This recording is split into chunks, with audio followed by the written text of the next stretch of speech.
Nimaga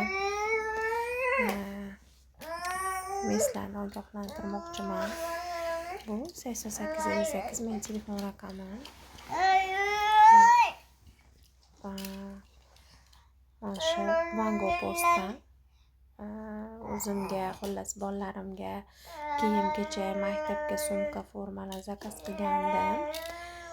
Xullas men shuni sizlarga ko'rsatmoqchiman. Aldanib qolmanglar, hushyor bo'linglar. Vango post aldaydi ekan. Hozir men sizlarga bitta голосовойlarni tashib beraman. Pochtalarimni hammasini bitta qilib chiqaring dedim, u deganman. Bo'lib chiqarib beramiz deyishganda, bitta qilib chiqaringlar deyapman, to'xtovsiz. Keyin chiqardinglarmi deb so'raganimda menga bergan javobi mana. Ketma-ket chiqarishyapti. Ko'rdilar, ketma-ket chiqaryapti deb 7-avgust kuni aytyapti. U tepada hali ko'p gaplashganlarimiz bor.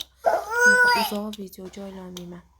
Qizlar kecha pochtamni olib ketmadimi? Bugun xullas kiyadigan kiyimlarimiz bor, u bu deganman. Mana. Assalomu alaykum, yaxshimisiz? Bo'ldi, bugun chiqarib yuboriladi hamma pochtalar. Ko'rdinglar, 8-kuni yana bugun chiqaramiz deyapti. Keyin men rasi telefon qildim. Telefon qilsam ko'tarmayapsizlar. Nimaga kecha chiqarmadinglar deb yozganman. Ularni o'qisanglar xullas tushunasizlar. Nimaga bunaqa befarq ishlayapsizlar deganman. Menga SMS ham yozishmagan, telefonimga javob bermagan. Keyin menga bergan javobi. Assalomu alaykum, yaxshimisiz? Qarang, hech kim befarq ishlayotgani yo'q. Prosta bizning omborimizga ko'chayotgani hisobiga adminlar almashib ishlamamiz, vaqtida javob bera olmaymiz. Bu haqda kanalimizda ham e'lon qilib qo'yganmiz. Assalomu alaykum. Eshitdinglar? Navbati bilan chiqaryapmiz deyapti yana. Bo'pti, bugun chiqarib yuboringlar. Zararligi uchun aviaga urgandim dedim. Aviaga urgan zakazim уже 1 oyga yaqinda yetib keldi. 9-iyulda to'lov qilganman. Uni ham skrinshotlarini tashlayman kanalga, ko'rasizlar. Bugun chiqarib nima? Chiqarishadi hammasini deyapti. Yana Chiqarilgan bugun. Ko'rdinglar, chiqarilgan bugun deyapti. Mana bugun 9-avgust. Men hech qaysi emo pochtani, hech qaysi filialda men tovarimni topa olmadim. Men nomimga pochta kelmagan. Keyin men yana yozyapman, nimaga yolg'on gapirib kecha chiqardik pochtalaringizni dedinglar. Nimaga yolg'on gapiryapsizlar? Xullas rosa ko'p gapirganman. Mana eshitdinglar. Yana chiqarib yuboramiz endi deyapti.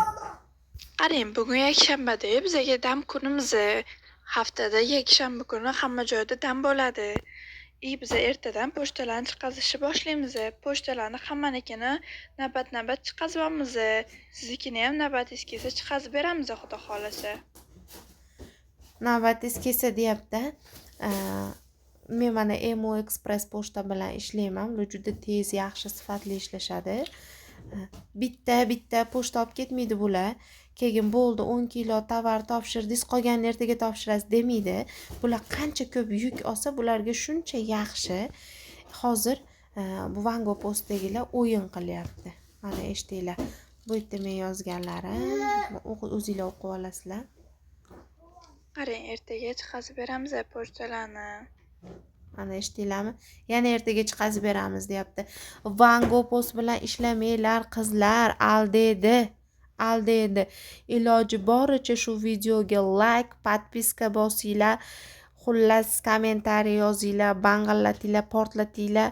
Menga o'xshab bunaqa misqollab to'plagan pulini, bolalarini rizqini bekordan shunaqa noinsoflarga yedirishib yormasin. Qolganlar ham ko'rsin, shu Vango postdan zakaz uramiz deyotganlar ham ko'rishsin shu videoda.